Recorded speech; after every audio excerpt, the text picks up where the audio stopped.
Jelajah Kota Anging Mamiri, karya Muhammad Randi Akbar, diterbitkan oleh Kementerian Pendidikan dan Kebudayaan, Badan Pengembangan dan Pembinaan Bahasa. Anging Mamiri. Ibam adalah seorang anak SD kelas 5 yang sangat menyukai sejarah. Ayahnya bekerja di Museum Radya Pustaka Solo sebelum dipindahkan ke Museum Kota Makassar. Tahun ini, tahun kedua keluarga Ibam tinggal di Kota Makassar. Akan tetapi, belum banyak sejarah Kota Makassar yang diketahuinya. Hal itu membuat Ibam penasaran dengan kota kelahiran ayahnya. Pada tengah semester, sekolah Ibam diliburkan seminggu. Untuk mengisi hari libur, sekolahnya membuka kelas ekstrakurikuler. Murid-murid bebas memilih kelas yang ingin diikuti. Ada kelas ilmu pengetahuan alam, matematika, bahasa Inggris, sejarah, dan kelas lainnya. Ibam memilih kelas sejarah. Hari terakhir menjelang libur, Ibam diminta berkumpul di kelas yang sudah ditentukan.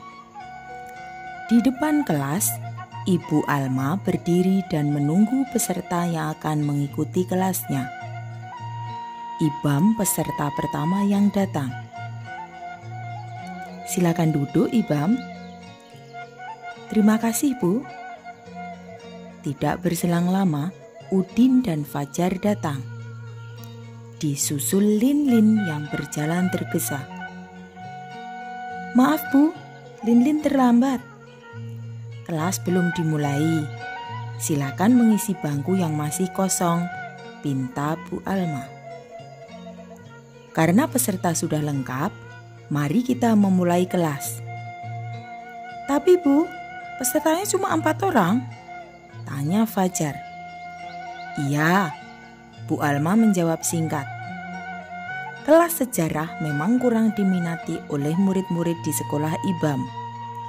Murid-murid lebih memilih mengikuti kelas matematika dan bahasa Inggris.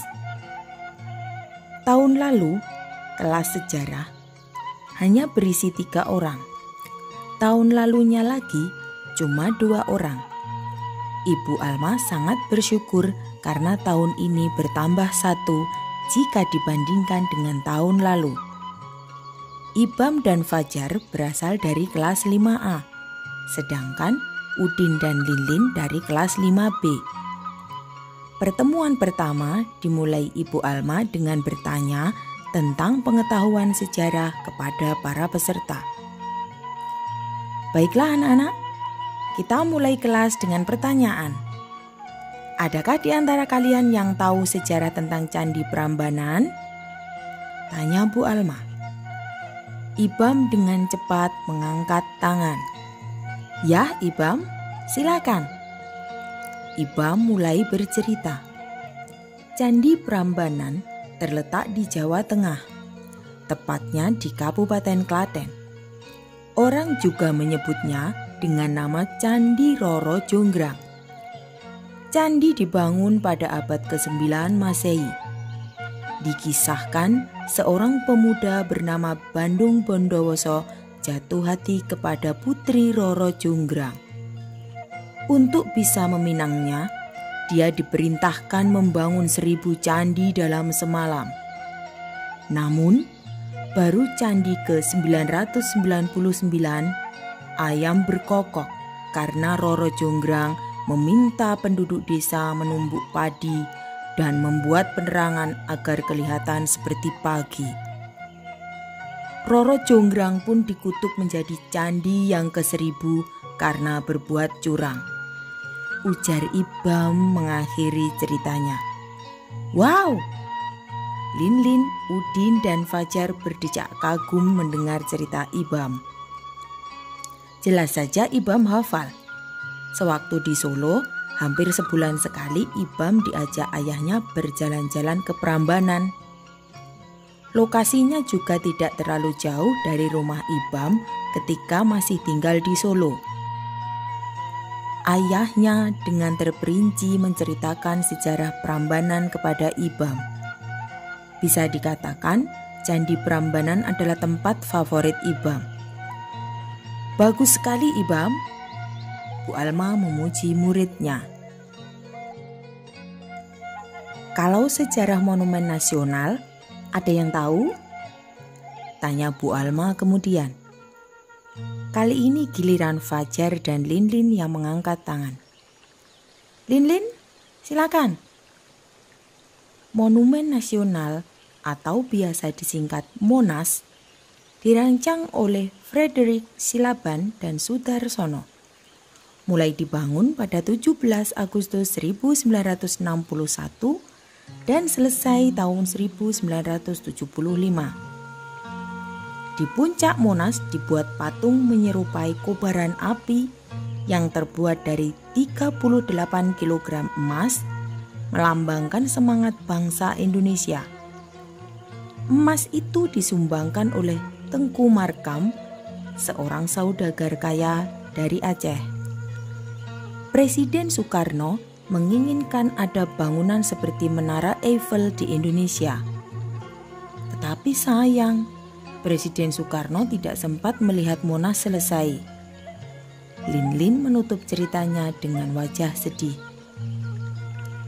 Oh iya Bu, Presiden Soekarno mendapat julukan Putra Sang Fajar, kata Linlin sambil menunjuk Fajar yang diiringi tawa seisi ruangan. Cerita yang sangat bagus Lin, kata Bu Alma. Kali ini Ibu Alma lebih bersemangat mengajar. Kelasnya berisi murid-murid yang menggemari sejarah. Di kelas sebelumnya, Ibu Alma lebih banyak menjelaskan dan muridnya lebih banyak mendengarkan. Ibu ingin bertanya satu lagi. Ada yang tahu sejarah Kota Makassar? Seisi ruangan terdiam. Tak satu pun murid mengangkat tangan. Fajar? Udin?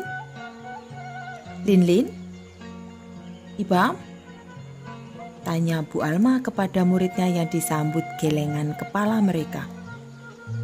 Kalau tidak ada yang tahu, mari kita mencari tahu bersama-sama. Ibu Alma lalu mengambil kertas dan memotongnya menjadi 8 bagian dan diberi nomor berbeda, kemudian digulung. Setiap murid mendapatkan 2 gulungan kertas. Ini akan menjadi tugas kalian. Ibu telah menulis petunjuk tentang lokasi yang akan kita datangi di setiap kertas yang kalian dapatkan. Tempat-tempat itu akan menjawab pertanyaan Ibu tadi tentang sejarah Kota Makassar. Silakan kalian menebaknya. Besok Ibu tunggu di halaman sekolah pukul 10 pagi. Sekarang kalian boleh pulang. Ibam dan lainnya senang mendengar rencana Ibu Alma. Besok mereka akan memulai petualangan menelusuri sejarah Kota Makassar. Oleh Ibu Alma, kelompok mereka dinamai Angin Mamiri, yang berarti angin yang berembus.